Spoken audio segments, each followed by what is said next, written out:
Tonight at 6, a News Channel 11 investigation reveals new information on a more than 20-mile high-speed chase by the Tusculum Police Department. It happened in early December. As we first told you at 5 o'clock tonight, innocent driver A. Pearson, just 22 years old, was killed on impact when the fleeing suspect crashed into their car. That's according to police. Ashley Sharp continues our investigation, explaining details of what happened that night and the policy surrounding police pursuits.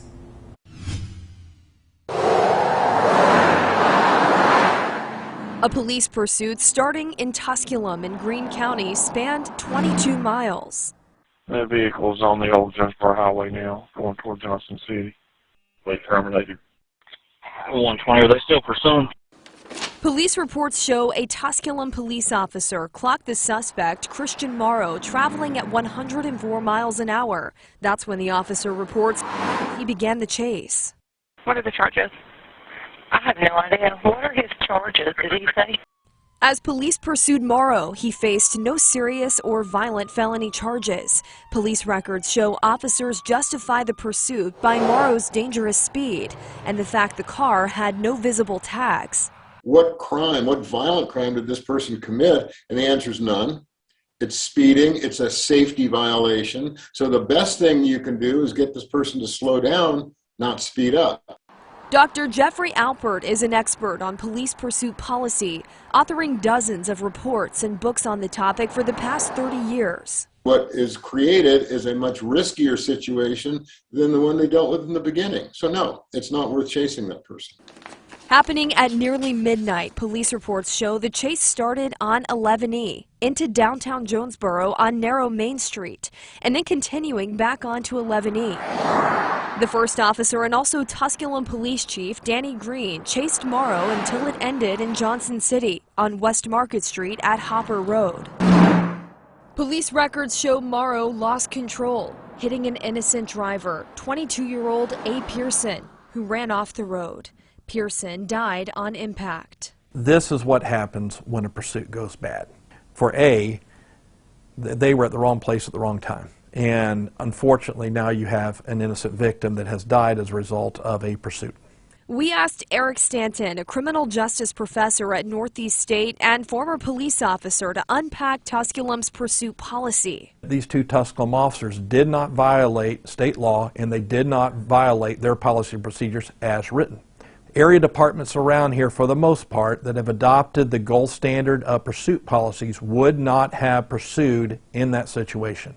What is the gold standard? Stanton and Alpert say it's only pursuing in the case of a violent felony. Tusculum's pursuit policy does state pursuits should happen under probable cause of a serious felony or crime, but also if public safety is seriously endangered. Now, if they think that a 20-mile chase for speeding is appropriate, they're not going to say the officer violated policy, and shame on them. They did not violate policy and procedures, but a life was lost. And so they need to go back and look at their policies to try and prevent something like this from happening again.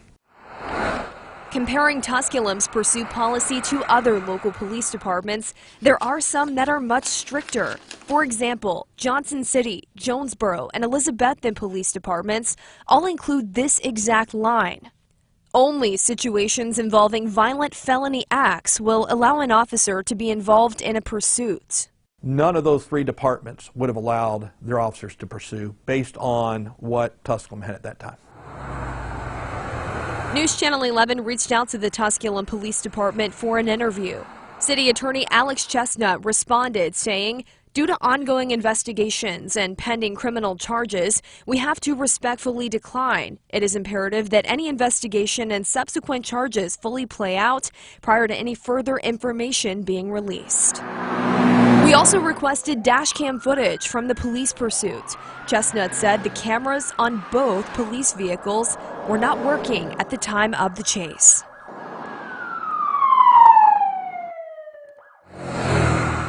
National data shows when it comes to fatal crashes involving police pursuits, nearly 1/3 of the people who die are innocent victims. People like A. Pearson, a recent ETSU graduate, beloved by family and friends. The world lost the best person in the entire world. something has to change. There was absolutely no reason that any of it had to happen. Not at all. Policy changes need to be put into place so it doesn't happen again. Some experts saying at all departments, police pursuit policies should be re-examined because sometimes the cost of the chase is simply too high. Hopefully positive things can come about because of it. Maybe policies changed, maybe additional training, maybe even laws changed in this state. So hopefully something positive will come out of this, because otherwise it's a very negative and tragic situation. Now, court records show Christian Morrow has not yet been charged with anything directly related to A. Pearson's death, but he is booked into the Greene County Jail on other charges. He is expected to go before a judge again in late March. The Tennessee Highway Patrol tells us their criminal investigation into this fatal pursuit remains ongoing.